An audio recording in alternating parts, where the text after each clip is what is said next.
The Wisp Chapter 10. A Dream. The room was dark. Amy's breathing told Bar she was in her dorm room, but Amy hadn't woken her. There'd been a sound. Now there was only silence. Silence and the low hum of Amy's snores. Bar closed her eyes, but there was again a tapping. Something tapping very insistently against the window. There'd be no sleep until she figured out what it was. "Colin, if that's you, I'm going to murder you." Bar lifted her sleep-heavy body and rested on her elbows. The blanket fell from her shoulders, and the cold bit at her bare skin. She was tempted to lay back down, pull the covers up, and ignore whatever was outside. Instead, she slipped from beneath the blankets and came to standing. The wooden boards were icelets on her bare soles, and the air revealed her breath on the exhale. Dragon's breath, her mother called it. Ignoring the cold, Bar fumbled through the darkness to the window, drew back the curtains, and peered into the night. Outside, the storm still raged. The heavy weeping of rain had stopped, but the wind was still angry, picking up fallen leaves and branches and throwing them at the window. Tap, tap, tap. The fury reached through the glass pane with invisible icy hands, and Bar shivered as though shaken. The cold almost pushed her to return to bed, but something held her back. As she looked out into the storm, she felt someone was watching. And someone was. Bar was right. It had been a woman in the library, and that woman now stood on the edge of the forest, looking up at the window. Tall and thin with long limbs, the Wisp could only be called elegant. Her skin was ivory pale and glowing.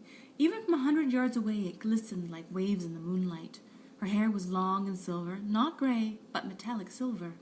She stood motionless, but then like an iridescent dove taking flight, turned into a blur of silver and white.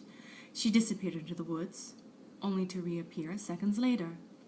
Amy stirred, breaking Bara's attention from what was outside. Bara went to the bed. "Amy, wake up." Amy had no intention of doing any such thing. She lay still, seemingly able to sleep through a hurricane in a drum shop. Bar tried again, shaking her this time. "Go back to bed," Amy said groggily. "Tell me in the morning." "There's someone outside the window." Bar met with silence, and then Amy answered with a snore. There was another tap. Bar went back to the window. The Wisp was still there, but when Bar reappeared, she re-entered the woods. Bar waited. Seconds passed. No Wisp. Bar wouldn't lose this chance. She grabbed her housecoat from the back of the door and fled the room. The corridor was deserted. She ran down the hall to the stairs, but then stopped. It suddenly occurred to her that Patsy's story from dinner sounded a lot like what was happening now. Would morning come to find her lifeless at the foot of the stairs? No. Patsy was always telling those stories. The one at dinner was no different. But still, Bar descended the stairs at a very cautious pace. Slowly she drew back the lock on the outside door. There was a small click, heard only by her. She pushed open the door, stepped through, and carefully guided it closed. And then she almost went right back in. The wind lifted the hem of her pajamas, and the icy ground reminded her quite sharply she didn't wear any shoes. It was then she realized the major flaw in her hastily made plan. Her keys were in her coat, in the dorm room. She couldn't go back in. Okay, what now? Lacking Colin's superhuman climbing ability, she could have thrown rocks at her window. Still, there was a good chance Amy wouldn't wake up. A dim light framed the curtains of Patsy's window. She was still awake. Bar groaned at the thought of having to explain why she was out in the middle of the night without any shoes or coat. But Patsy was better than Dead Mother. Bar shrugged. She'd figure a way back in later. Instead, she crossed the wet grass and stopped at the forest edge. She peered through the dark night and into the darkest still woods, looking for a telltale flash of silver. At first, nothing. Then the clouds cleared from the moon. Bright beams from the midnight orb lit up the lawn, reaching into the black abyss of the woods. Fallen rain reflected back like shards of a broken mirror. Was something moving through the dark? Yes. It was warm white, almost golden and glowing, floating through the trees at an unbelievable speed. Again, not giving it proper thought, Bar pursued, but catching her quarry wouldn't prove easy. Her steps covered far less ground than what she chased. She sped up, but the faster she went, the farther the light seemed to get.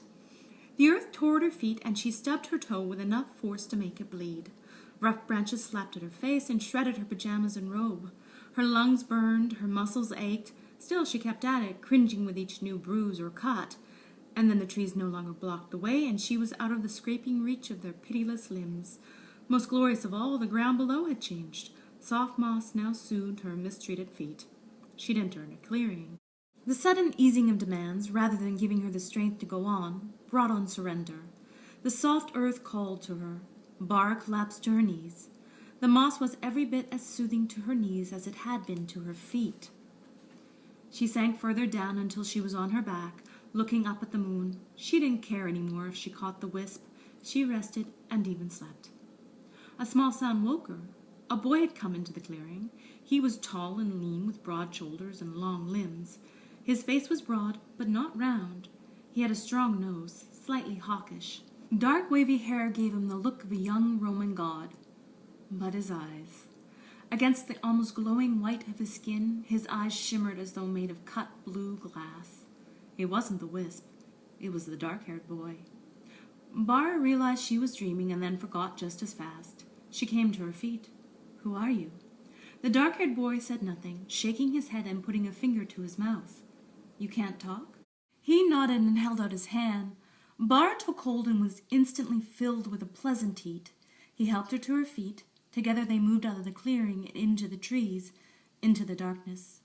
No branch scratched her skin and her feet no longer hurt. The moss continued on like someone had laid out a green carpet for visiting royalty. As they traveled through the velvet black, it was just Bara and the dark-haired boy.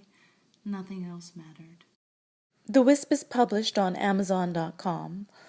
Also available on Amazon is Monsters, Real and Imagined, Tragic, Frightening, and Funny, All Too Brief, a collection of short stories and poetry. Strays, a collection of short stories and philosophical love poems, and Tattoo, Calling All Soldiers Home, a collection of poems in brevity.